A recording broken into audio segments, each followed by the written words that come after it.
la Edeni, wakati Adam na Eve walifanya mambo ambayo hayakumpendeza Bwana, ama waligaidi ile amri Mungu aliwapea, Mungu alikasirika na akawaondokea kidogo. Lakini Bwana akahisi even if hao watu wanadamu, so aliwasongeleka kiasi awe dhabihu ya kutakasa mwanadamu ili aweze kuwa mtakatifu mbele za Bwana akikubali. That's why Yesu alitolewa akiwa mtoto wa kipekee. Biblia inasema ya kwamba hakuwa na dhambi, lakini alifanyika kuwa dhambi ili amuokoe mwanadamu kutokana na dhambi zake. Amen. Na Yesu asifiwe. Kwa hivyo kifo cha Yesu msalabani, alikufa atakase mwanadamu awe mtakatifu, amkaribie Mungu, maana alimkosea. Na Yesu na Mungu, kwa sababu alipenda mwanadamu na akapenda ule ushirika, akaona ya kwamba despite that damu ya mnyama haitaweza kumtakasa, wacha nitoe mwanangu wa pekee afe ili huyu mwanadamu tuweze kuwa na ule ushirika. Umenielewa sasa? Bwana Yesu asifiwe. Kwa hivyo kutolewa kwa Yesu, alitoa utakaswe kutokana na dhambi zako. Bwana Yesu asifiwe. Biblia inasema ya kwamba katika kitabu cha Warumi 10:9 ya kwamba atakayeamini kwa moyo wake na kumkiri kwa mdomo wake ama kwa kinywa chake ya kwamba Yesu alikufa na Mungu akamfufua, ataokolewa. Bwana Yesu asifiwe. Haleluya. Huku kukiri, unajua unapokiri ni kumaanisha ya kwamba nimemwamini huyu Yesu, nimeachana na mambo ya kale, nimeacha dhambi za ulimwengu na nimeamua kumfuata Yesu. Haleluya. Na inasema ukifanya hivyo na uamini katika moyo wako, utaokolewa. Siku hii ya leo nataka kunena na watu wa aina 3 ama 4. Mtu aliyeokoka. Maana siku hizi tumeamua kama wahubiri kuhubiria watu hata waliookoka. Hatutahubiria tu wenye dhambi, lakini tutahubiria hata hao waliookoka kuhusu msamaha wa dhambi, ili wakae wakikumbuka mahali Mungu aliwatoa. Nataka kunena na hao watu. Mmoja ni mtu aliyeokoka na amekaa vizuri katika Bwana, ana matumaini ya kupata uzima wa milele. Hata akiambiwa afe leo hataogopa. Akisikia Yesu anarudi hataogopa. Ni mtu aliyeokoka. Bwana Yesu asifiwe. Amen. Nataka ninene na mtu mwingine ambaye ameokoka, lakini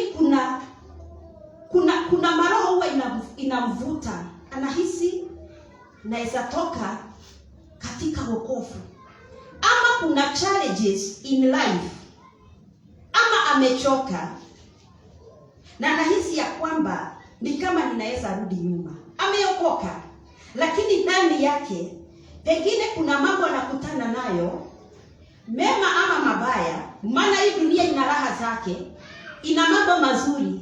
Si Biblia inasema ya kwamba kuna njia ionekanayo ni sawa sana, lakini mwisho wake inaelekea katika mauti.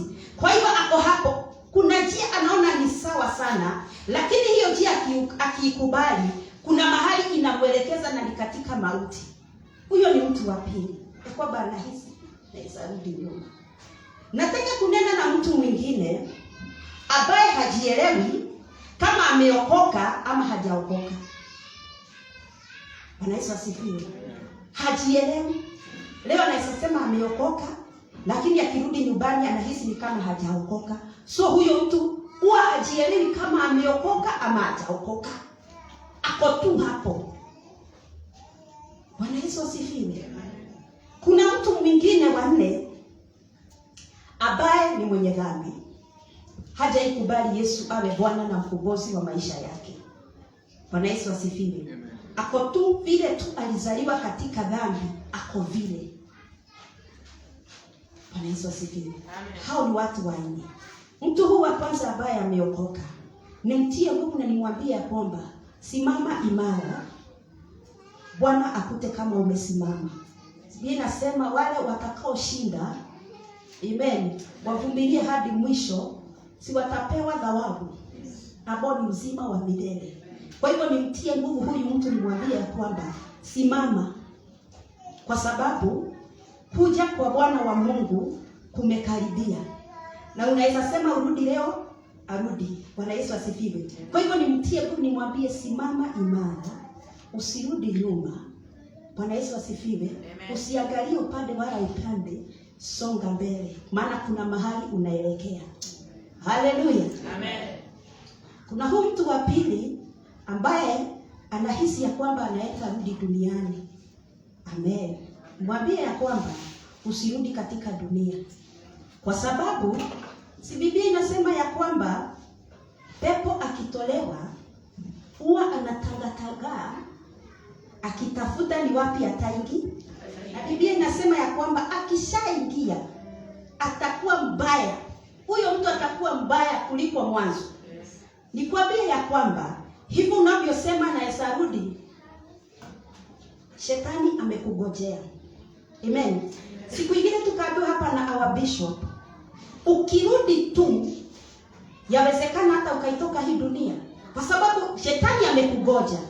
Vile ulivyomkemea na vile ulivyomkana na kumwaibisha, naye anakugojea uchukue tu hatua moja akushike. Bwana Yesu asifiwe. Na akikushika kukuachilia itakuwa ni vigumu. Kwa hivyo nikwambie hayo mawazo yatupilie mbali. Simama imara. Bwana Yesu asifiwe. Maana pale unagojewa na jeshi la kuzimu, na likikukamata huenda hautarudi tena. Bwana Yesu asifiwe. Ninaenda na huyu mtu mwingine ambaye hajui kama ameokoka ama hajaokoka. Kwa hivyo akikuja kwa ameokoka tunamuitanga mwokovu. Akirudi kwa wenye dhambi anaitangwa mwenye dhambi. Bwana Yesu asifiwe. Amekanyanga hapa na hapa. Bwana Yesu asifiwe. Nimwambie kata kauli iliyo sawa ya kumfuata Yesu hadi mwisho. Bwana Yesu asifiwe. Biblia inasema ya kwamba aidha uwe moto ama baridi, lakini usiwe fugufugu. Bwana Yesu asifiwe. Kwa hivyo lazima utangaze msimamo wako. Kama ni kwa Mungu nitakaa kwa Mungu, na kama ni kwa shetani nitakaa kwa shetani, maana utapoteza. Haleluya. Kwa hivyo kata kauli iliyo sawa, na kauli iliyo sawa, haleluya, ni kuacha dhambi na kusimama imara katika Bwana. Bwana Yesu asifiwe. Ili atakaporudi upate uzima wa milele. Wa milele. Bwana Yesu asifiwe. Nataka kunenda na mtu mwingine ambaye ako katika dhambi. Bwana Yesu asifiwe. Nashukuru Mungu kwa kibali hichi ametupatia cha kusikia hili neno.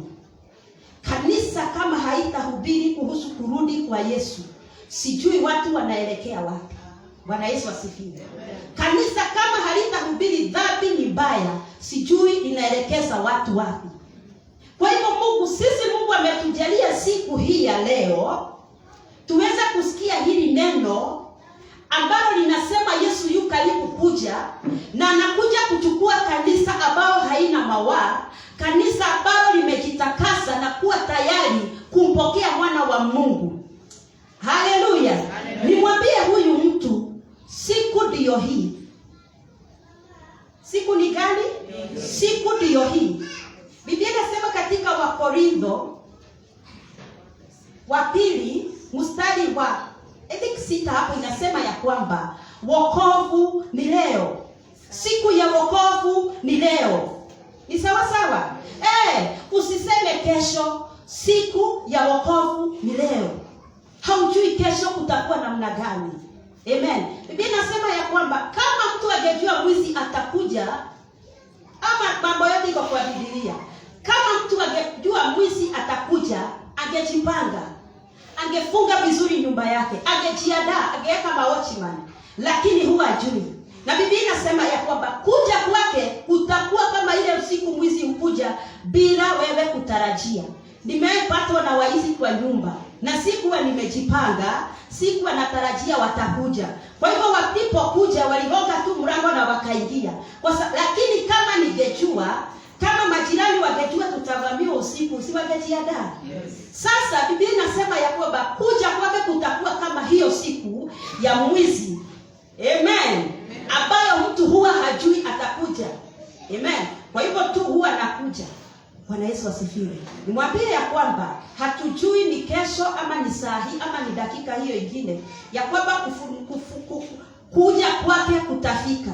Kwa hivyo wewe uliye katika dhambi, ni wakati wako wa kutaka kauli ya kuokoka. Kuokoka ni nini?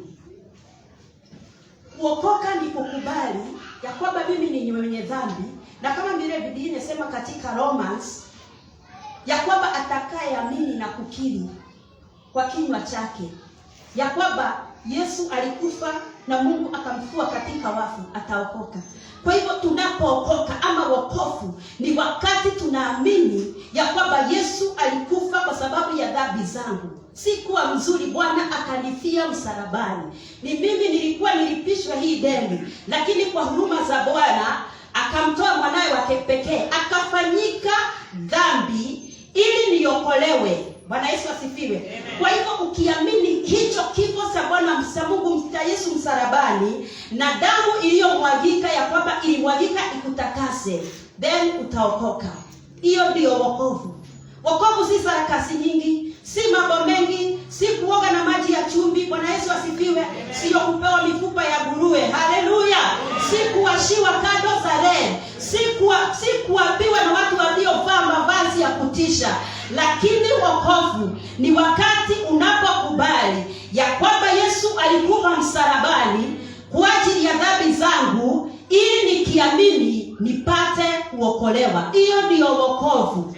Kuacha dhambi na kukubali kuingia katika msamaha wa dhambi na kupelekana na Mungu. Uache mambo ya kale, uwe mtu ambaye ametakasika na kuenenda katika ushirika wa Yesu Kristo. Mmenielewa? Yes. Bwana Yesu asifiwe. Amen. Nikaona ndoto nyingine. Bwana alinenea katika ndoto. Nikaona siku za mwisho zimefika. So mimi nilikuwa nimekaa mahali, nilikuwa naona tuko na watu tumekaa. Ninaona Yesu anarudi. Ndio huyu anakuja. So nilikuwa na ile furaha. Ninafurahia, napiga makofi. Lakini nikiwa katika ile harakati ya kufurahi na kupiga makofi, nasikia huzuni. Bwana Yesu asifiwe. Na hiyo ndoto ilichanganya sana. Ninaona mara kama mbili, naona anarudi, nasikia nimefurahi, napiga makofi na shangilia. Lakini katika hiyo dakika nasikia anakuja, lakini nasikia niko na huzuni. Nafurahi na huzuni. Bwana Yesu asifiwe. Haleluya. Na nikajua ya kwamba hii ndoto inaongelelea ya kwamba lazima tukate kauli ambao ni tosha. Amen. Tujiweke katika ule usawa. Tuwe sawa na Mungu. Kama vile our sister Rose ametubiria hapa asubuhi kuhusu Uzia. Wakati alikufa, Isaia akamwona Mungu. Bwana Yesu asifiwe. Kwa hiyo lazima tuwe ya kwamba hakuna doubt yoyote iko ndani yetu. Amen. Hiyo ni doubt. Nilielewa hiyo ni doubt. Kiona tunafurahi na huzunika. Unafurahi unaona anarudi unahuzunika. Nikaona hizo ni doubt ambazo zinaletana na ujanja tu wa dhambi. Bwana Yesu asifiwe. Tuchembe wa dhambi. Leo uko sawa na sometimes ni majaribu. Leo uko sawa, wakati mwingine unasikia hauko sawa. Hiyo nikaelewa, that unasikia Yesu anarudi unafurahi, then unasikia ni kama unaogopa. So Mungu atusaidie tuondoe doubt zote na chochote kinatuzuia kumpokea mwana wa Mungu kurudi mara ya pili. Kwa sababu ninaamini mtu aliyeokoka hafai kuogopa Yesu akirudi. Biblia nasema hiyo siku itakuwa siku ya kutisha sana. Kisoma Biblia hata katika Revelation utastuka, utashangaa kuhusu hiyo siku. Bwana Yesu asifiwe. Lakini walio katika Bwana hawatastuka. Biblia inasema ya kwamba itakuwa ni kama unaona kwenye na blink macho, blink na kufungua, utakuwa umegeuzwa. Bwana Yesu asifiwe. Kwa hivyo hatufai kuogopa kurudi kwa Mungu, kwa mwana wa Mungu mara ya pili. Bwana Yesu asifiwe. Kwa sababu tuko sawa na Mungu na hakuna kitu tumejibakishia katika maisha. Tumeamua tunataka kumfuata Mungu na Mungu peke yake. Mrs. Bonde Kaiba hapa, ni nini kitatutenga na upendo wa Mungu? Hakuna. Sio njaa, sio mavazi, sio hata Biblia inasema hivyo, sio upanga, sio njaa. Hakuna kitu kinafaa kikutenge na upendo ama ushirika wa Mungu. Amen. Mungu amepea mwanadamu kila uwezo wa kumsaidia kukaa kwake, if atamaanisha ama ameamua. Biblia inasema ya kwamba hakuna jaribu huwa inakuja kwako ambalo linafaa kuja likuangushe na likuache umeanguka. Na Biblia ikasema ya kwamba tunaweza tukaanguka hata mara 7 lakini tutaamuka.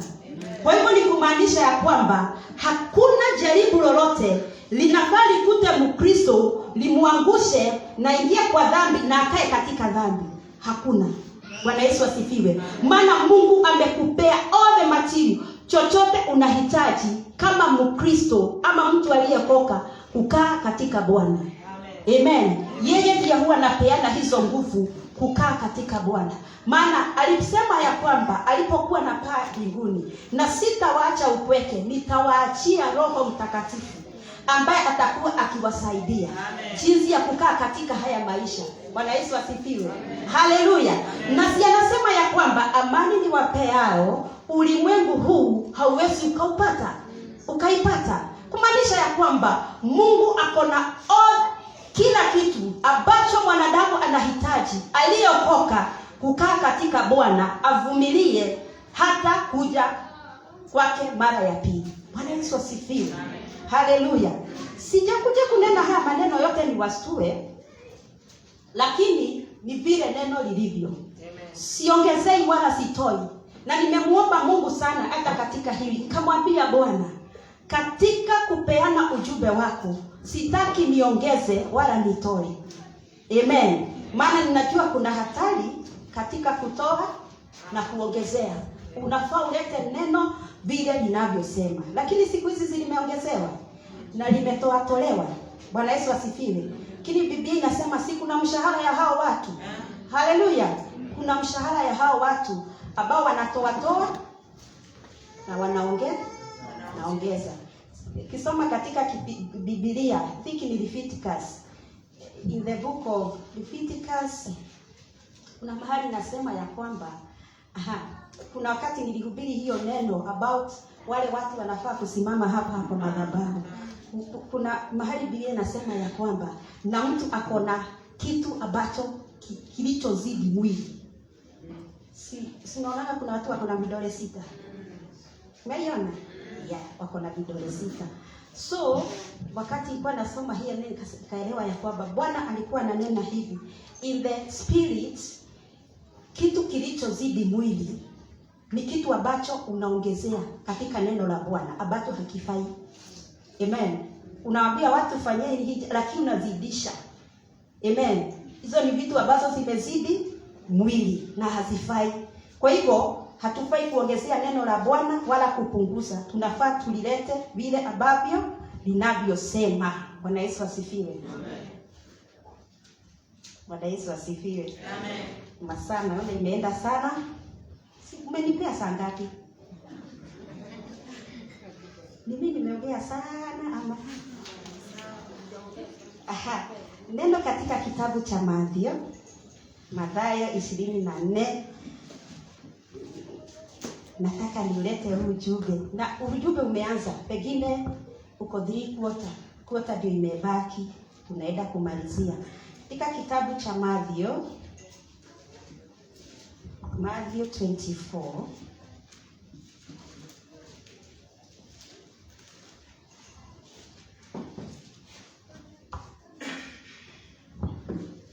Mathayo 24, kuanzia hapo 34. Sitasoma maneno yote, lakini najua Bwana atawasaidia kupokea hili neno. 34 inasema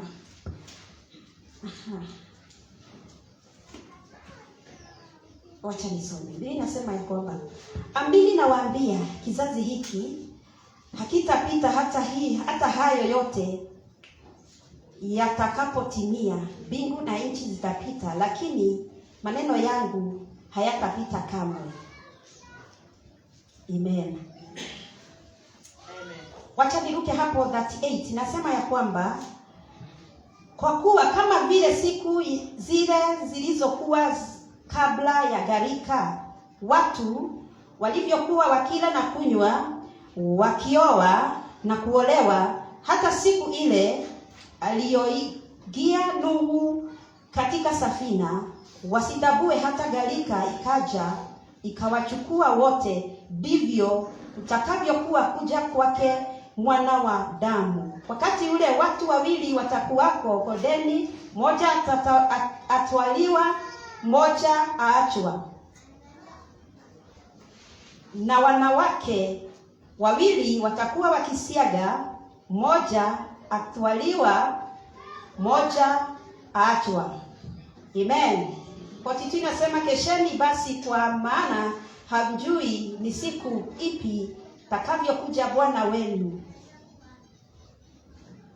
Haleluya. 43 nasema lakini fahamuni neno hili, kama mwenye nyumba angalijua ile zamu mwivi atakavyokuja, angelikesha wala asingeliacha nyumba yake kuvunjwa. Hilo nilikuwa nimelitangulia. Biblia inasema ya kwamba kama zile siku za gharika, tunaelewa sana hiyo historia ya Noa.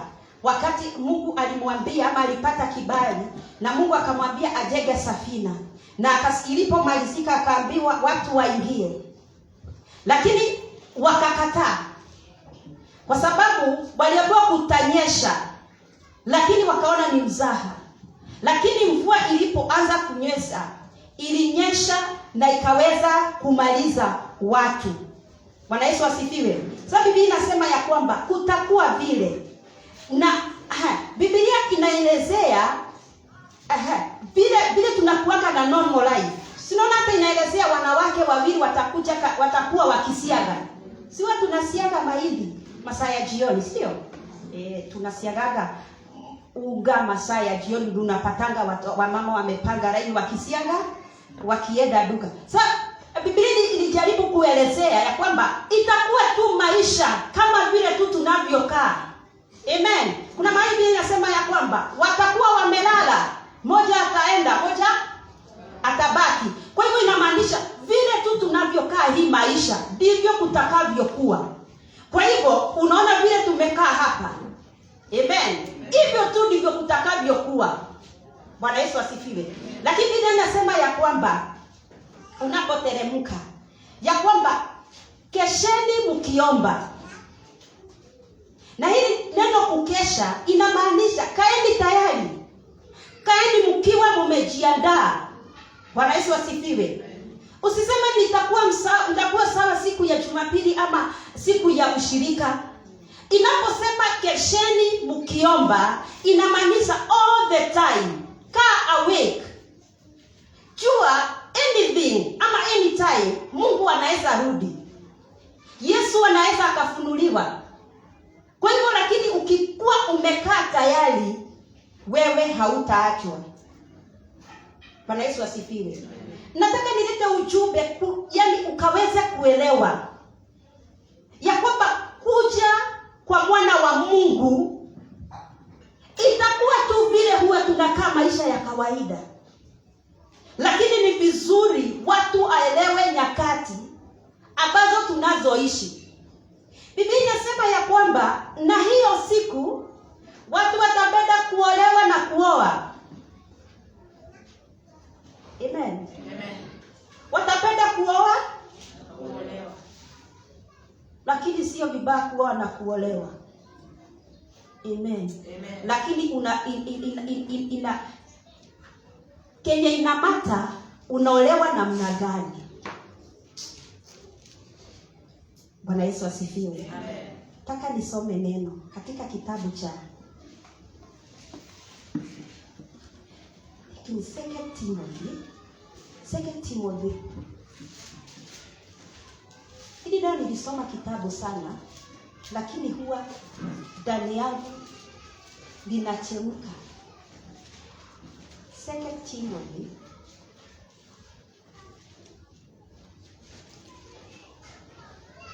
the first.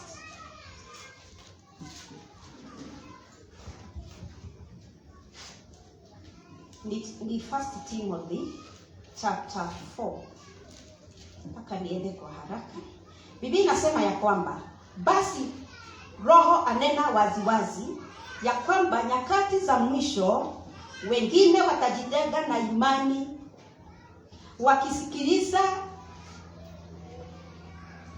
wakisikiliza roho zidaganyazo na mafundisho ya mashetani, kwa unafiki wa watu wasemao uongo, wakichomwa moto dhamiri zao wenyewe, wakiwazuia watu wasioe na kuamuru wajiepushe na vyakula ambavyo Mungu aliviumba vipokewe kwa shukurani. Na walio na imani wenye kujua hiyo kweli, kwa maana kila kiumbe cha Mungu ni kizuri, wala hakuna cha kukataliwa kama kikipokewa kwa shukurani. Ndiko hapo Biblia inasema na hizo nyakati za mwisho ya kwamba watu watajitokeza. Kuna watu watajitenga na imani iliyo ya kweli ambayo iko katika msingi wa Yesu Kristo, na Biblia inasema ya kwamba watakuwa wakisikiza mafundisho ya shetani. Amen. Na kama tunavyojua nyakati hizi mafundisho ya shetani iko juu sana na inafuatwa sana kuliko ya Mungu. Ni hizi nyakati. Na anasema ya kwamba watazuia watu kuolewa. Saa hii tulikuwa tunaongea na Deaconess wa elimu. Saa hii kuolewa kama unaendaga kwa mitandao imedharauliwa kiasi. Mwanamke ataambiwa si lazima ukae na huyo bwana. Hata mimi nilitoka na niko sawa, niko na magari yangu, niko na utajiri wangu. Na nilipofikiria hili neno nikasema hakika hizi ni nyakati za mwisho ya kwamba kuolewa. Unajua kuolewa ni Mungu na kuoa ni Mungu. Maana tangu mwanzo si aliumba Adam na Eve. Kwa nini aliumba wawili? Na ukisoma katika kitabu cha Mwanzo hivi 3 hapo inasema ya kwamba aliwaita jina moja Adam. Kwa hivyo kuolewa ni Mungu na kuoa ni Mungu. Kwa hivyo atakaye kuja hapo katikati aseme kuolewa si kuzuri na kuoa si kuzuri, hayo tutasema ni mafundisho ya kishetani. Na hivyo ndivyo kuko. Mimi naenda mitandaoni na stuka na shangaa. Nasema kama tutakuwa hivi, wasichana wetu na vijana wetu wataenda wapi? Lakini hizi ni mbinu za shetani, maana amejua yuko karibu kuhukumiwa na hataki kwenda peke yake. Yeye ni baba wa uongo na ndio huwa anadanganya watu.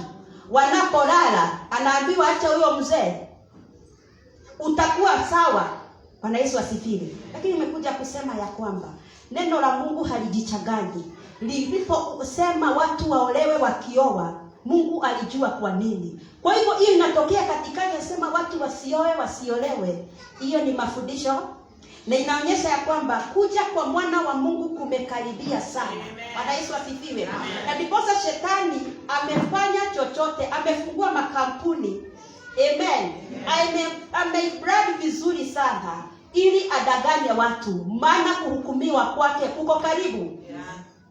Amen. Na hana chance nyingine. Kwa hivyo anataka kupotea na huyo mama, anataka kupotea na huyo mzee. Bwana Yesu asifiwe. Lakini watu wa Mungu, ningetaka kuwahubiria siku hii ya leo, lazima tukae maisha ya utauwa. Amen. Amen. Lazima tukae maisha ya utakatifu. Lazima tuseme dhambi ni mbaya. Amen. Amen. Lazima tumwambie huyo mwanamke, kaa na mume wako. Haleluya. Lazima tumwambie huyo mzee, kaa na mume wako, kaa na mke wako. Bwana Yesu asifiwe. Hiyo ndio injili ya kweli. Bwana Yesu asifiwe. Ndio inaweza kosa kukufurahisha, lakini hiyo injili ya kweli. Ya kwamba Bwana anakuja kuchukua kanisa ambayo haina mawaa. Ambao haijajichanganya. Biblia inasema kule hakutaingia kitu kilicho kinajisi ama kilicho kichafu. Bwana Yesu asifiwe. Huwa tunasema mbinguni ni mbali kwa sababu tunataka watu wajivue yale mambo yote ambayo imewakumba ili waweze kupitia hii njia ambayo ni nyembamba, ambayo ilekeao uzimani. Haleluya. Si Mungu tu atusaidie. Amen. Maana hii injili ndio tunahitaji. Amen. Kukula tutakula vizuri, tulale vizuri. Bwana Yesu asifiwe. Tuvae vizuri, tukae nyumba za kifahari, tuendeshe gari za kifahari. Na ni vizuri na ni mapenzi ya Mungu na yeye ndiye huwa anatubariki. Lakini lazima tujue kuna mahali haya mambo yote yana mwisho wake. Amen. Kuna mahali tutaelekea. Lazima tukae tukiwa tayari. Biblia inasema ya kwamba kukawa na wanawali 10, 5 werefu, 5 wapumbavu. Hao werefu walikeka taa zao zikiwa na mafuta, wakingojea bwana harusi ili atakaporudi waweze kuoleka. Amen. Lakini hawa wapumbavu hawakujali, hawakununua mafuta ambao waliweka akiba. Haleluya. Na taa zao kikazima. Ole wao, wakati taa zilizima bwana harusi akatokea na waliweza kufungiwa nje. Injili ndio kanisa linahitaji. Tuambie ya kwamba eka taa yako ikiwa na mafuta. Kuwa mwerefu. Amen. Kuwa mwerefu ya kwamba taa yangu haiwezi ikazima mafuta. Amen. Nitakaa mtakatifu hadi kuja kwa Yesu. Hapa katikati sitajichanganya na chochote. Bwana Yesu asifiwe. Nitakaa katika maisha ya utaua, nikigojea bwana harusi ambao ni Bwana Yesu aje aniowe kama kanisa. Haleluya. Injili ndio unayohitaji, bila kuongezewa wala kutolewa, ya kwamba lazima uamue, lazima ukate tauli ya kumfuata Yesu peke yake. Bwana Yesu asifiwe. Amen. Haleluya. Amen. Amen. Bwana amependa usikie hii sauti kwa sababu anakupenda. Bwana ametaka usikie sauti maana anakuandaa. Haleluya. Maana kuna mahali unaelekea. Bwana Yesu asifiwe. Amen. Huwa tunaenda evangelism na kuna mtu mmoja tulipata na hapa tukamhubiria. Ni wa dini nyingine ama ni wa imani nyingine. Tukamuuliza, tulimhubiria sana tukiwa na dada harusi. Tukamuuliza, unaamini kufa na kufufuka? Hiyo kitu ikamchanganya sana. Kasema yeye kama hajui kitu kama hiyo. Tukamwambia, wacha tukwambie, kuna maisha mengine after kifo. Hii injili nahubiria kila mtu. Bwana, unaweza kuwa hapa na unaamini ya kwamba ni kifa yangu imeisha. Nimekuja kusema ya kwamba kuna maisha mengine after kufa. Amen. Haleluya. Kuna maisha mengine after kifo. Na hiyo maisha ndio inataba mahali utaenda. Haleluya. Mungu hawezi kuwa aupe mwanadamu amweke katika huu ulimwengu kwa miaka 90 ama 70 ama 60. Alafu mwishowe ati akufe na ishie hapo. Mungu hawezi fanya hivyo. Huu mwili ndiye atabadilisha. Amen. Auvue mwili wa kale. Bwana Yesu asifiwe. Apewe mwili mwingine wa roho. Yes. Na itategemea vile ulivyokaa hapa. By the way, fare kwenda mbinguni hapa ndio huwa tunaipata. Bwana Yesu asifiwe. Kwa hivyo kwenda mbinguni si kuombewa wakati uko katika sanduku. Tiketi ya mbinguni ni wakati huu uko mzima. Amen. Nyama zako zikiwa bichi. Uko mzima, unasikia, unaelewa. Hii ndio wakati wa kutafuta fea yako. Lakini ukizima tu, hakuna kitu kingine. Bwana Yesu asifiwe. Yako imeishia hapo. Hata ukiombewa maombi ati malaika wakupokee. Si kuna maombi kama hiyo? Hakuna kitu kama hiyo. Hakuna. Yako ukilala tu hapa, hakuna wakati mwingine wa kutubu. Na Biblia inasema ya kwamba hataki wenye dhambi wafe, lakini anataka wakimbilie toba ya msalaba. Amen. Kwa hivyo Bwana hapendi ukifa ukiwa mwenye dhambi, lakini anataka ukimbilie toba ya msalaba, uokoke ukiwa hapa. Amen. Ili atakaporudi upate uzima wa milele. Inasema ya kwamba waliokufa hao ndio watakuwa wa kwanza kutoka parapanda itakapolia. Wao waliokufa, wao ndio watakuwa wa kwanza kuamka. Nataka nisome andiko la mwisho kwa heshima kubwa, maana sitaki kula wakati. Amen. Ufunuo 20. Ufunuo 20, hii ndio maandiko tutamalizia nayo. Ufunuo 20 kuanzia hapo moja. Revelation chapter 20 kuanzia verse 11. Revelation chapter 20 verse 11. Hii ndio andiko la mwisho nitasoma. Ukiwa hapo umesikia mahali huko. Si umesikia? Si umejielewa? Yes. Imagine hii ni nafasi Mungu anakupea. Mungu ni mzuri sana. Na kama kuna kama kuna mtu aliye na huruma ni Mungu. Huwa anapeana nafasi. Watu umekuja kusikia hapa. Nashukuru Mungu maana huwa tunaenda mazishi. Maji unaendaga mazishi, hujaokoka, unajichanganya na dhambi, lakini unaona mtu aliyelala katika sahihi. Yaani Mungu anakupeaga tu chance. Uone huyu mtu tulikuwa na yeye, tulikuwa tunasema na yeye alikuwa jirani yangu na yuko pale katika sanduku. Mungu anatakaga usome. Jiulize naji kama ni mimi. Wacha nisome. Biblia inasema ya kwamba kisha nikaona malaika akishuka kutoka mbinguni mwenye ufunguo wa kuzimu na mnyororo mkubwa mkononi mwake. Akamshika yule joka ambaye ni shetani, yule joka wa zamani ambaye ni si hapo 11 pole.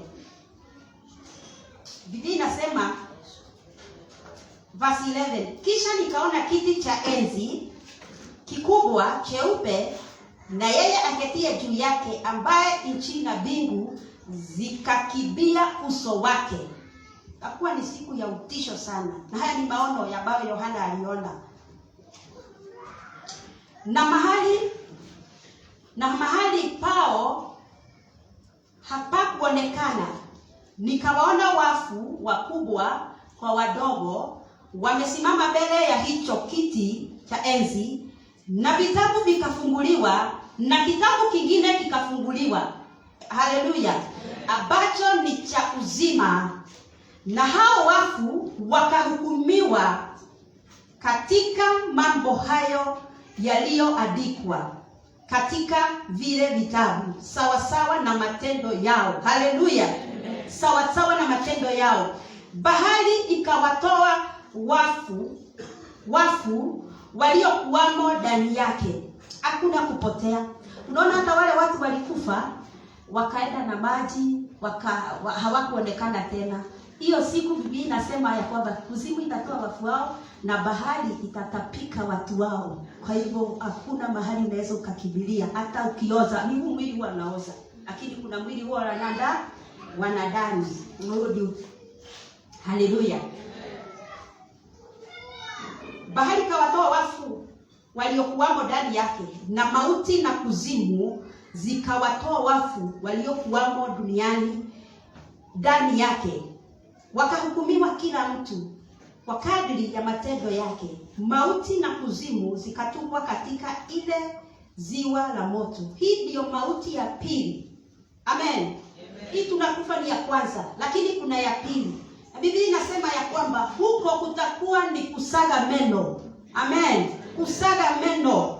Kusaga meno inamaanisha ni uchungu. Ni uchungu usioelezeka. Bwana Yesu asifiwe. Ziwa la moto. Hii ndio mauti ya pili, yani hilo ziwa la moto, na iwapo mtu yeyote hataonekana ameandikwa katika kitabu cha uzima, alitupwa katika lile ziwa la moto. Amen. Haya ni maono ambayo Yohana alikuwa ameona, na tumesikia vizuri sana. Kuna vitabu zitafunguliwa, na inasema ya kwamba yatapatikana yale majina ambayo yaliandikwa. Amen. Biblia inasema ya kwamba yeyote hatapatikana mahali pale, itakuwa ni vibaya. Bwana Yesu asifiwe. Ndio nimesema ya kwamba wakati wa kurekebisha njia zako, wakati wa kuacha anasa na dhambi za ulimwengu ni sasa. Hautakuwa na wakati mwingine. Injili hii inahubiriwa ndio uweze kusikia. Uko mzima usikie. Wagonjwa wanaokoka. Hata wagonjwa si wanaokoka. Walemavu wanaokoka. Kwa hivyo Mungu amefanya njia ya kufanya kila mwanadamu aweze kumuelewa. Na tatu, Biblia inasema wenye wanasema hakuna Mungu ni wajinga ama ni wapumbavu. Maana vile mtu ametengenezwa ndani yake, awe ameokoka ama hajaokoka, awe yeye ndiye huwa anashirikiana ama ndiye anapikaga chai kwa shetani, analalaga kwa shetani na anamuka kwa shetani, mwanadamu ameumbwa kwa sababu ametokana na Mungu. Ndani yake kuna hisia ambazo huwa zinamwambia kuna Amen. Amen. Biblia inasema hata wale ambao hawakusikia Injili watahukumiwa kulingana na matendo yao, ama vile walivyojua. Hawezi ukamhepa Mungu. Na Mungu anakupenda sana. Mungu anapenda ushirika wake na mwanadamu. Amen. That's why hakumwacha. Hata alipoasi hakumwacha. Hata damu ya mbuzi ilipokosa nguvu, halisikia hata muacha. Wacha nitoe mtoto wangu wa kipekee ili huyu mwanadamu nimvute kwangu. Bwana Yesu asifiwe. Wapendwa, nimeleta hii Injili kwa sababu kuna kitu Mungu ananena na kanisa. Kuna kitu Mungu ananena na ulimwengu. Watu wageukie, waachane na njia za kitambo, wamfuate Mungu peke yake. Bwana Yesu asifiwe. Sarakasi zinazofanywa katika familia, fanya hii, hazina maana yoyote. Tunaamini damu ya Yesu tu ndio inaweza takasa mwanadamu akawa kiumbe kipya na akaingia katika uhusiano na ushirika wa Mungu. Bwana Yesu asifiwe. Wakati wako ni sasa. Bwana Yesu asifiwe. Kwa sababu naenda kupeana hii mic kwa wabishop. Jichunguze katika moyo wako. Jua umesimama wapi. Kama nimeokoka na kuna sauti zinaniongelesha nirudi katika dunia. Bwana Yesu asifiwe. Sinikubali tu kuombewa. Bwana Yesu asifiwe. Sinikubali tu kukata tauli. Kama mimi mwanaume na kuna hisia zinaniingia, ninasikia kuacha mke wangu niende katika mwanamke mwingine. Bwana Yesu asifiwe. Sinikimbie tu. Niweze kuombea niwe katika ushirika wa Bwana. Haleluya. Vijana na wasichana mlio hapa ambao mjaolewa na ambao mjaoa, ni wakati wenu wa kujengana. Si wakati wenu wa kutiana nguvu mtende dhambi. Amen. Ni wakati wenu wa kumwambia msichana inayekupenda mchumba wangu, tukae katika laini ya Bwana. Amen. Kuona kwetu kuwe kwa sawa. Kijana, msichana namwambia kijana unayenioa, ni wakati wetu wa kutengeneza uhusiano wetu wa Mungu. Si wakati wa kutiana nguvu. Jameni, usipende mahali unatiwa nguvu kaa katika dhambi. Penda yule mtu anayekukemea na kumwambia hapa unapopitia si pazuri. Huyo mtu amekusaidia sana. Bwana Yesu asifiwe. Lakini usipende kupembelezwa, usijali. Hapana. Penda yule mtu anayekwambia hiyo njia unayopitia si nzuri, hiyo njia unayopitia si sawa. Bwana Yesu asifiwe. Jua hilo neno linalosema ya kwamba kuna njia inaonekana iko sawa machoni pa watu, lakini inakuelekeza kuzimu. Bwana Yesu asifiwe. Jichunguze. Bwana amependa usikie haya kwa sababu amekuona na amekupa chance ya kubadilika. Amen. Ukae katika Bwana. Ukiendesha hiyo gari, ukinunua mashamba, ukilea watoto, haleluya, ukifanya hiyo biashara, tuifanye katika Bwana. Bwana Yesu asifiwe. Haleluya. Akaambia kina Petro, hapa ulimwenguni ni 100, na tumerudiwa hiyo andiko. Hapa ulimwenguni ni 100 na mbinguni uzima wa milele. Kwa Mungu hakuna kupoteza. Nisi huwa tunaona tunapoteza, lakini kwa Mungu hakuna kupoteza. Hapa tutapata faida. Amen. Haleluya. Na mbinguni, na Paulo akaelewa hivyo. Akasema kufa kwangu ni faida. Amen. Kufa kwangu ni Kristo.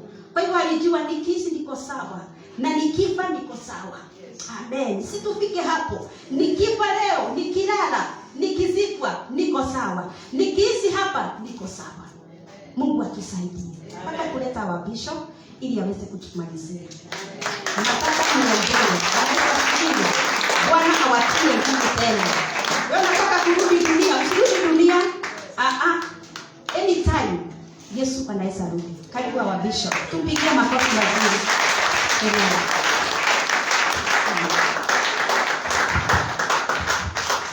Amen. That's the word of the season. Praise the Lord. Luiza mwenzako amegawa nini? Unajua ameongea kuhusu mafuta, kazi kuwe na mafuta. Nikisema lazima uwe alert each and every time. Na ukae ni kama Yesu anaweza rudi jioni yake. Usikae ni kama unaona ni kama ako mbali kukuja. Is coming soon. Na tumeambiwa kwamba kama mwenye nyumba angejua muda ambaye mwizi atakuja, angekaa alert. Na siku sababu tujue muda ambaye Kristo anaweza kuja, wacheni tujitayarishe. Praise the name of Jesus. Amen. Siku hizi watu wapendi sana kuchukiwa ama kuongelelewa vibaya. Kwa hivyo hata unaweza ambiwa ufanye kitu mbaya, ufanye ndio ufurahishe huyo mtu. Lakini tumeambiwa ni wakati wetu kusema la. Ni heri ubaki peke yako na ubaki na Yesu. Amen. Ukiona uko na group ya watu ambaye mamoliomoli wanakupeleka kwa dhambi, wachana hiyo group. Atukuna mabash na kutananga Westi. Na hiyo bash mkitoka hapo mnakuja mkiwa unaona ine na yule anapona again Christian. Hiyo group achana nayo. Heri ukae peke yako na uende mbinguni. Kwa sababu Kristo atakaporudi hautamwambia ni fulani walinipeleka Westi. So kama kuna wakati wa hatari ni saa hii. Kama kuna wakati wa kujichunga ni saa hii. Amen. Praise the Lord. Amen. Situpigie wamama kwa mazuri kwa hiyo neno. Na aliye na masikio amesikia vile Roho ananena na kanisa. Bwana asifiwe sana. Umeongea kuhusu watu 4, na mimi nataka kuongezea mmoja wa 5. Si niongeze mmoja wa 5. Ambia mwenzako sasa wewe ndio wa 5 unaongelelewa sana. Anaongea kuhusu mafuta. Na for example, Mungu akubariki na gari kubwa, maybe Benz, Range Rover, hizo magari kubwa. And then uone inakuonyesha signal ya kwamba haina mafuta. Lakini wewe uichukue hiyo gari uingie nao Thika Road super highway. Kwa sababu ni gari mzito na haina mafuta, protocol itasimama ama itaenda mpaka Murang'a? Itasimama. Hata kama ni gari kubwa? Hata kama ni kubwa. Kwa sababu haina mafuta. Haijalishi uliokoka lini. Uliza mwenzako haijalishi uliokoka lini. Ukikosa mafuta utasimama Thika Road. Na ukisimama Thika Road kuna consequences ambazo zitakukuta. Kuna watu wanataka Kenya. Ni kama wanaombaga wakute gari imekwama kwa barabara. Wanakuwa na double cabin. Unaona kuna watu wanakimbia hiyo barabara mbio tu, wakikupata hapo. Kitu cha kwanza wanajua umeweka jamu. Maana magari itasimama. Ya pili umefanya kitu obstruction. Kwa hivyo wewe umevunja sheria. Na si wewe ni gari imezima mafuta, na ni wewe umekataa kuweka mafuta. Sana vile makosa inaenda ikijipitua. Haya, ushaelewa ni kwa nini petrol station hawawekangi hizo petrol station mbalimbali. Ukienda 1 kilomita unapata ingine. Ukienda hapo mbele unapata ingine. Ni kwa sababu gani? Usizimikiwe, wanajaribu kukusaidia. Wewe dereva kuna mafuta. Unaona Kenya nakwambia sikie tu. Sema unapita. Swali lingine nataka kuuliza. Tuseme Ken umeweka gari yako mafuta umejaza tanki. Ukaona imejaa mpaka unaona kwa petrol station kuna vile wanainuaga inajazwa kabisa. Inajaa. Kwa akili yako useme hiyo gari nimejaza mafuta, so mimi siweki mafuta mengine. Utoke hapa uende mpaka Malindi, utaki kuangalia kama inapungua, urudi tena na utaka kuona bado Kisumu dala, kwa sababu akili yako uliambia imejaa. Hiyo gari itakufikisha kwa sababu akili yako inakwambia nijaa ukienda Mombasa. Sitazima. Basi kuna watu hivi ndio wanaishiki. Mimi niliokoka na all is well. Hiyo mafuta lazima uiongezee, utazima Thika Road na utatusumbua. Bwana Yesu asifiwe. Hii mafuta ambao nataka kuongelelea huyu mtu ambaye nimeambiwa watano nataka kuongezea ni watu ambaye wanafaa kujicommit fully kwa maushirika na relationship na Wakristo, ndio uongezewe mafuta. Hii mafuta tumewekewa leo na tunaenda kuongezewa, haiwezi kukutosha kukaa wiki nzima. Mimi utapewa ya 3 days. Ndio ifike Wednesday uje ibada. Mwangalie mwenzako, mwambie wewe ndio unaongeleshwa. Haya, baadaye hiyo Wednesday uongezewe. Kuna wale waliongezewa Tuesday. Angalau kama kidogo hiyo area yako kuna ushirika mwingine, pasapoti anakuambia kuja ushirika tukuongezee mafuta. So kuja fellowship uongezewe mafuta. Angalia mwenzako, mwambie bado hujafikiwa, tunakuja kwako. Tunakuja tunatangaza kesha. Tutakuwa na kesha Friday hii. Kuja tukuongezee mafuta. Wewe unasema nimechoka, unalala. Sasa sikiza, wakati utazima kwa jamu, utatusumbua sana kuita Kena wa kiroho wa kutoe hapa. Kwa sababu itabidi kigari kikubwa kina miguu mzuri, kiko na injini nzuri, ibidi kigongwe jeki na nyororo, kisukumwe. Ambaye mwenzako unasukumwa sasa hivi kama watu tunakusukuma. Wewe unaonaje?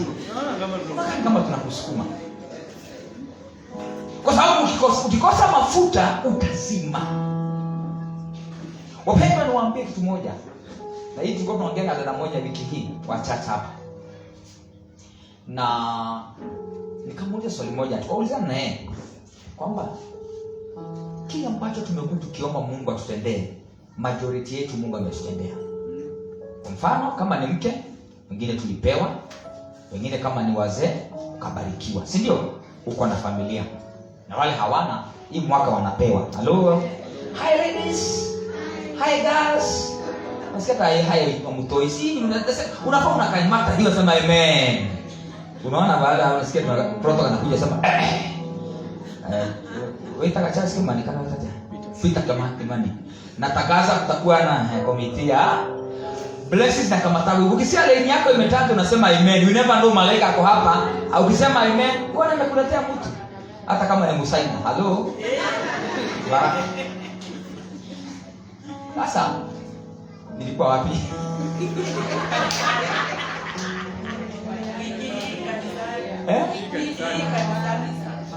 Kanisani. Aha, nimekumbuka bana. Thank you so much Deaconess. Tukaongea dada wa church tukambiana, maana Mungu ametubariki. Ni nini kingine ambacho tumebakisha duniani? Tusipomtumikia Mungu sahihi, ni mtu watano bado nina address. Tusipomtumikia Mungu sahihi, tujitoe kwake, ni nini kingine tumebakisha duniani? Wewe unaangalia sometimes ingia TikTok unapata mtu fulani, unapata kwa especially wasichana wanakufa sana. Wale mko TikTok mnaonanga. Kuna tuimbo tunaimba kuzeka hivyo kanimbango aje. Akauzizi kamepotea. Wanaika hapo tusichana. No 18 years, 20 years. Dunia hii hakuna usalama. We are living the last days. Kwa hiyo mimi naona kwamba tutumieni muda wetu kumtumikia Mungu sahihi wakati ambao tuko na nguvu. Haya, ya mwisho iko hapa. Kwa hiyo mtu watano tu. Sijamalizana mtu watano. Siku moja nikiomba kuna ufunuo Mungu alinipea. Ya kwamba watu ambao wananitumikia kuna baraka na wapeana. Na Bwana akaniambia hawa ni specific. Hii baraka ni specific people ambao wananitumikia mimi. Na nikataka kujua ni baraka gani. Akaniambia kitu cha kwanza ni peace and protection. Na peana wale wote wao wananitumikia. Bwana Yesu asifiwe. Nikajua mimi mwenyewe nikaangalia nikaona mimi ni mwanabiashara. Praise the Lord. Mimi ni mchungaji ambaye ninaamini kufanya kazi. Hello. Kama unaamini full time ni sawa. Mimi naamini kufanya kazi. Ndio at least niweze kuwa baraka kwenu na niweze kuwa baraka kwangu nyumbani. Mimi utapata nikupigia simu ati niwekea 200 unga hakuna. Utasikia. Kuna mtu shaipigia hapa nikamwambia sitakula kwangu ni 200. Utakuja ona hata tumekaa na miaka mingi. Utasikia. Kwa sababu mimi naamini kufanya kazi, nilishe familia yangu, ndio nisifike mahali nianze kuja na message zingine hapa za threat. Na hapa kuna watu watakufa. Watu wasimame na mtu wa Mungu sasa. Sitaki kuendelea hiyo maeneo, that's why nafanyaga kazi. Praise the name of Jesus. Na nikajiambia hivi, mimi Mungu kwa sababu nataka kutumikia nitajibalance. Kuna mali napenda hadithi ni kuna point nakuja. Nikajibalance, nikasema kama nakujaga Tuesday hapa kwa discipleship. Hata ukiuliza wale wanakujaga discipleship, maybe once in a while za nikachelewa, lakini wengi wao wananipata nishafika. Na achaga shughuli zangu zote. Hata ni ile kazi yangu nipatie mtu mwingine anifanyie, nikuje hapa ni serve Mungu Tuesday. Wednesday kama nakuja kuona watu Wednesday, na huwa na make sure on time nimefika. Na hata kama nahudumia watu wawili, naambia Mungu simeregister nimekuwa kazi yako. Sawa, nimemaliza wala kuja ni sawa, nimefanya yako. Kama nikesha I'm here. Kwa sababu ninajua nikifanya ya Mungu nimufurahishe, nikienda kufanya yangu nitafanikiwa. So nataka kukuambia hivi, make sure usibebwe na kazi mpaka nafasi ya Mungu haupatagi. Hiyo kazi itagongwa. Shetani ataishambulia. Kwa sababu unatafuta pesa sana, unapenda pesa sana. Na pesa ni money is the spirit. Money ikijua unaitafutaga sana inapoteaga. So balance yourself.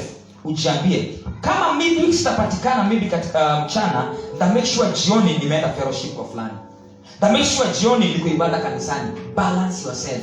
Onesha Mungu unampenda at the same time unafanya shughuli zako. Hata kama wewe ni mama na uko na watoto, watoto usiwapatie love yote, bakishia Mungu. Make sure kwamba kuna wakati unawaacha unakuja kwa Mungu kumtumikia.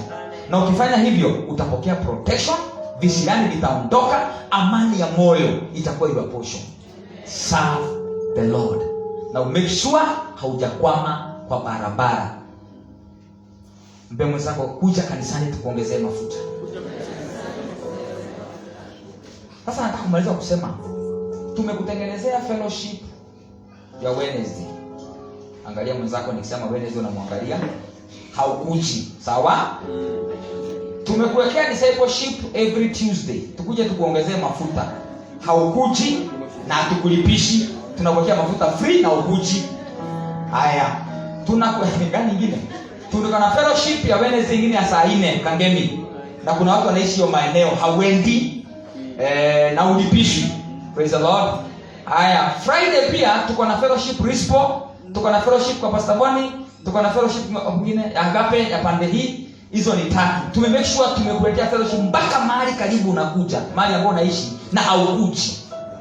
Ambia mwenzako ukikosekana hizo ibada zote, usimwogope, mwambie ukikosekana zote, ile siku utakwama. Mwambie tutakujibu Sunday, tutakujibu Sunday. Tutakujibu Sunday. Kwa sababu I'm telling you for sure utakwama. Na ni mapenzi ya Mungu tuweze kugrow. Na ibada ya Sunday to Sunday haiwezi kusababisha ukagrow spiritually. Na kama utagrow, utaanza kuwa strong kidogo ukiwa na 70 years. Unaanza kuguruma na una meno. Hallelujah! Maana inatokea hapo kwa pendo. Kwa sababu uligrow pole pole, umekuja kuwa fire, ukiwa na 70. Bwana asifiwe sana. Tusimame juu na miguu yetu.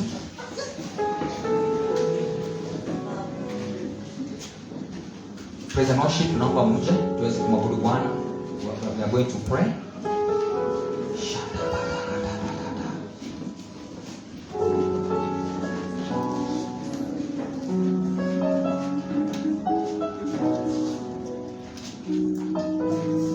Ujumbe wa Bwana umekuja kwetu,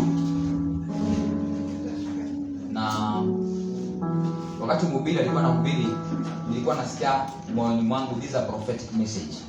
Hii ni neno kutoka kwa Mungu direct. Tunaongelesha mioyo yetu. Na tunapoenda kumwabudu Bwana, ningetaka ujirudie kwa moyo wako. Ameongea kwamba kuhusu kuna watu ambaye hawajielewi kama wameokoka ama hawajaokoka. Kuna watu wengine ambao wameokoka lakini bado mguu mmoja iko ulimwenguni, na ameaddress watu ambao wameokoka vizuri na wanapitia majaribu na akawa encourage. So mimi sijui hawa watu watatu uko wapi. So tunapoenda kuworship Mungu, nataka ujichunguze, jiulize maswali. Mimi niko wapi? Yesu karudi saa hii, ukaenda pamoja na mimi. In case something happened utoke duniani lakini utoki haraka, nitamlaki Yesu. Spirit yangu itaenda mahali pema ambaye Mungu yuko. Kwa sababu tumeambiwa vitabu vitafunguliwa na kitabu kingine kitafunguliwa, na hizi vitabu ni za matendo. Kwa hivyo ni vyema kuangalia matendo yetu, vile unavyo interact na watu, vile unavyoongea, vile unavyofanya kila siku. Na Yesu akaongelesha wanafunzi siku moja akawaambia, msiogope wanadamu wanaoua mwili huu na hawezi wakaua roho. Akasema ogopeni mmoja anayeweza kuua mwili na roho na kuzitupa jehanamu zote. Let us fear our God. Na chochote huwa mnahitaji wapendwa, ama tunahitaji sote, tunaweza tukakipata in a right way. Are you getting? Kama niyo nyumba unatakaga, unaweza ipanga in a right way, si lazima upitie shortcut. Vijana mlio mahali hapa, kama ni mke unaweza mpanga in a right way na apate mke mzuri. Kama ni vijana, ni mume, wasichana mlio hapa, unaweza pata mwanaume mzuri in a right way. Si lazima uende na 5, 6, 7 ndio ukisema unaangalia ule ambaye ni right man. Unaweza tumia njia nzuri na ukapata aliye mzuri. Maana kwa Yesu hakuna kitu hakuna. So leo nataka tufanye, we want us to make peace with God from our hearts. Tuliambiwa kwamba issue inakuwa ni kwa moyo. Kama moyo wako unaweza ukaufungua mbele za Bwana leo, naombe Bwana, nimegundua njia zangu hazijakuwa sawa. Nimekuwa nikijichanganya, sijaokoka vizuri, nili backslide. I want to go back to you Lord. Na Mungu atafanya hivyo. Thank you.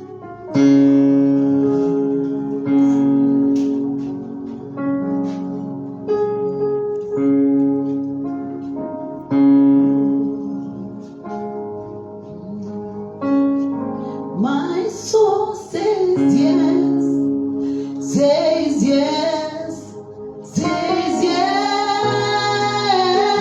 My soul says yes, says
Bwana hawezi peke yako hawezi.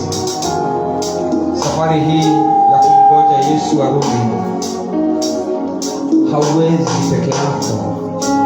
Ina milima na mabonde, ni safari wana changamoto nyingi, lakini mwambie Bwana, siwezi peke yangu, nisaidie. Nisaidie nijielewe, nisaidie niweke taa langu mafuta.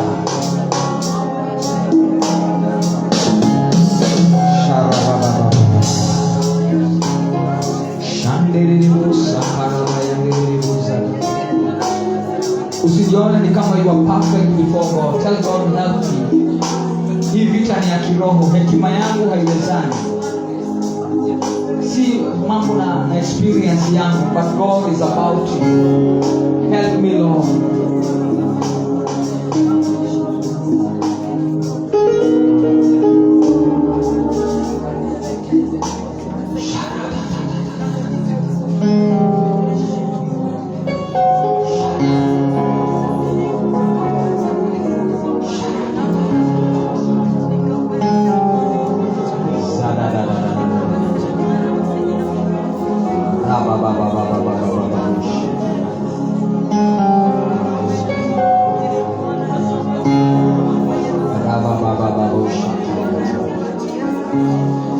Ongea naye, tumwambie Bwana, nimekuja, nisaidie katika safari hii. Help me, Lord. Ndio niko na mafuta, lakini nisaidie niweke mafuta extra.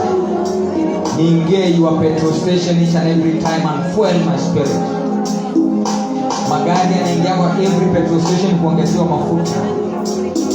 Petrol station za Mungu ni kuwa na ibada, ni kuwa mbele zake. Una make sure kwamba unaongezewa mafuta, usije ukakwisha. Kudumisha wokovu, you need oil. Kuishi maisha matakatifu, you need to be fueled by the power of the Holy Spirit.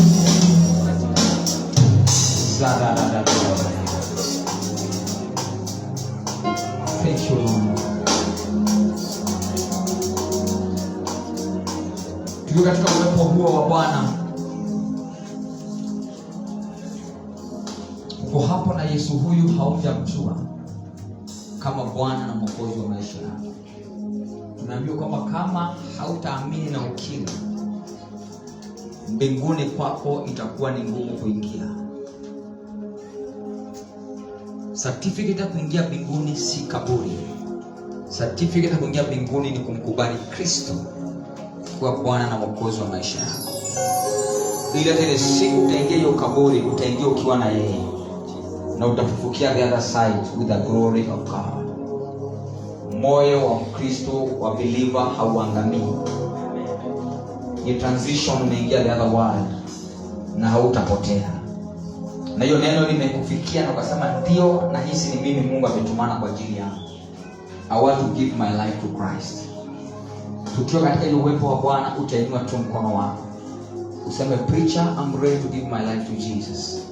Ile siku atafunuliwa iweze kufanana pamoja naye. Ujaokoka na umetaka kuokoka, inua tu mkono wako. Just raise your hands. Injili imetumana kwa ajili yako. Usiogope watu. Wanadamu wasikuzuie to give your life to Jesus. Yesu alisema, yule ambaye atanisikilia haya duniani nitamsikilia haya mbinguni. Lakini yule ambaye hatanionea haya duniani, na mimi sitamuonea haya mbele za Baba na malaika. Usimuonee Yesu haya. Raise your hands if you want to give your life to Christ. Kuna mmoja, kila mmoja akiwa amefunga macho, kila mmoja atakaye kuona, kila mtu amefunga macho. Just close your eyes. We are in the presence of God. Wewe unaishi kwamba kuna sauti inakwambia ni mimi. It's me. Mungu anaita kwa salvation. Inua tu mkono wako, usiogope.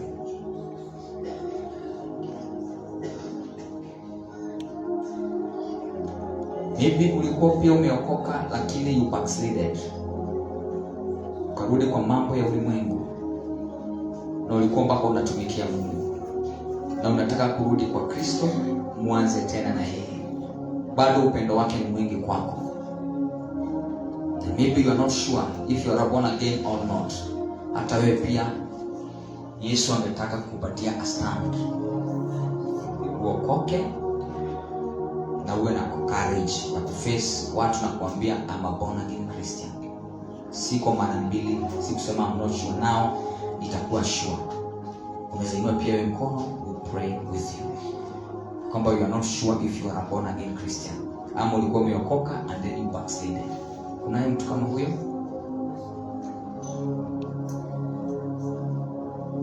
Thank you, Holy Spirit. Thank you, Lord. Thank you, Lord.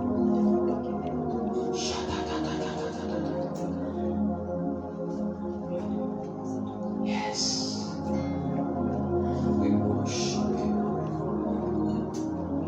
Baba, tunaomba msamaha wa dhambi kwa kila mmoja aliye katika nyumba hii. Inawezekana ikawa kuna watu hawako sawa na wewe. Lord, make peace with them today. Tusamehe sote tulio katika nyumba hii. Kama kuna lawama yoyote adui anadai kwetu, forgive us, Lord. Tutakase sasa. Tuoshe sasa. In the name of Jesus. In the name of Jesus. In the name of Jesus.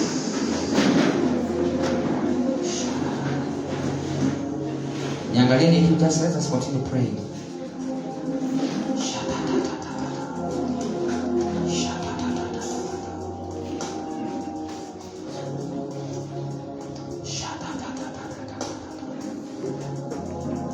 Bwana, tunafungua mioyo yetu kwako. Tusaidie mchana wa leo.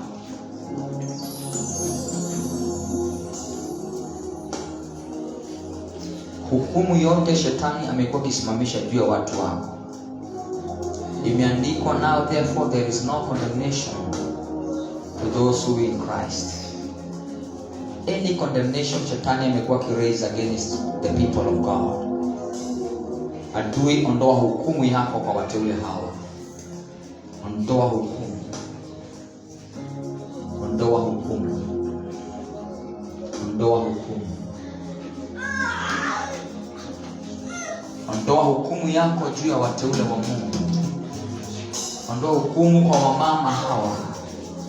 Ondoa hukumu yako kwa wazee hawa. Ondoa hukumu yako kwa hawa vijana.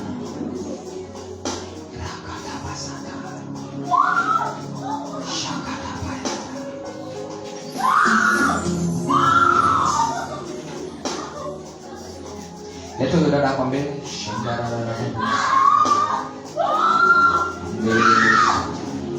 Endelea kuoshi, endelea kuoshi, wacha kumwangalia, just kuoshi roho. Hapo mikono mwasha kwa mambo sawa. Tell God, help me, Father. Help me, Lord.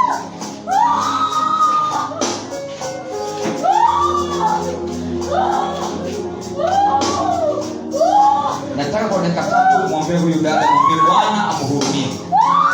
Pray for her in the name of Jesus. Muone kama your sister, see her like your daughter and pray for her.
In the name of Jesus.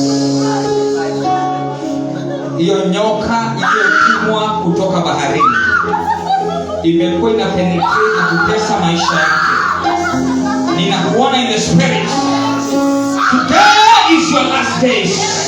You power of darkness, I command you now, in the name of Jesus, come out, come out, come out, come out, come out, come out, come out, come out. Ponyoka, ponyoka, ponyoka, ponyoka, ponyoka, loyo, ponyoka, ondoka, ondoka, ondoka, ondoka, fire, fire, fire, fire, loyo nado, ya bahari, ondoka.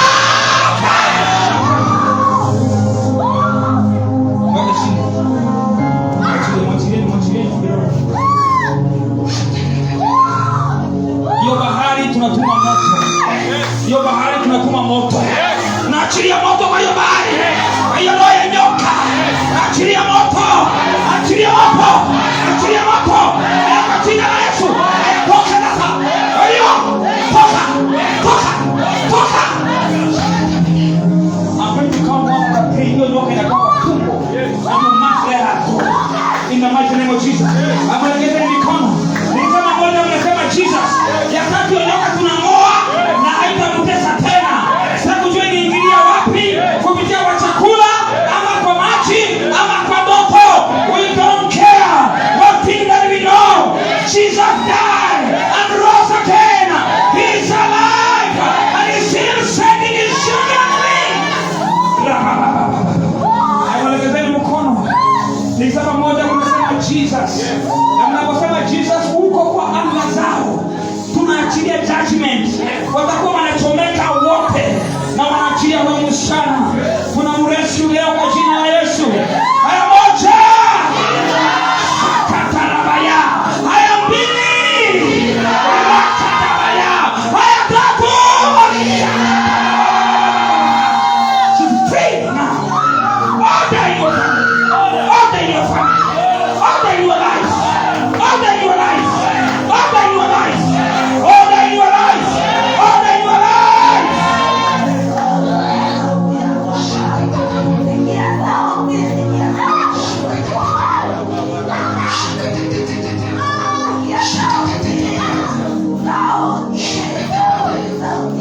Father, we thank you.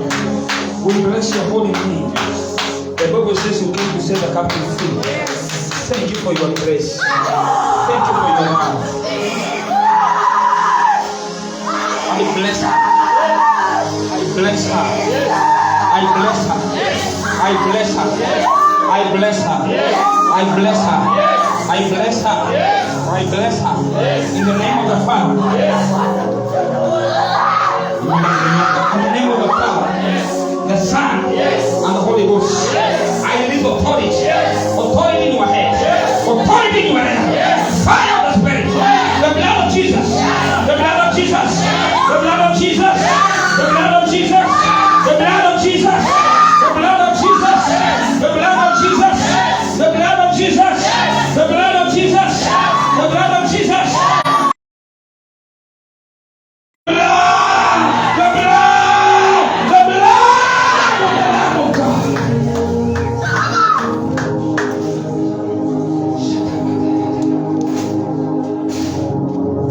Baba, ile covenant ilifanya na huyu msichana wakakamata rehema yake Bwana. Hiyo covenant tunavunja kupitia kwa damu ya Yesu. Hiyo covenant tunavunja kupitia kwa damu ya Yesu. Covenant ya makubaliano ya maneno tunavunja kwa jina la Yesu. Mahali waliingililia hiyo covenant tunavunja. Hiyo maji yanapokunywa tunaachilia judgment.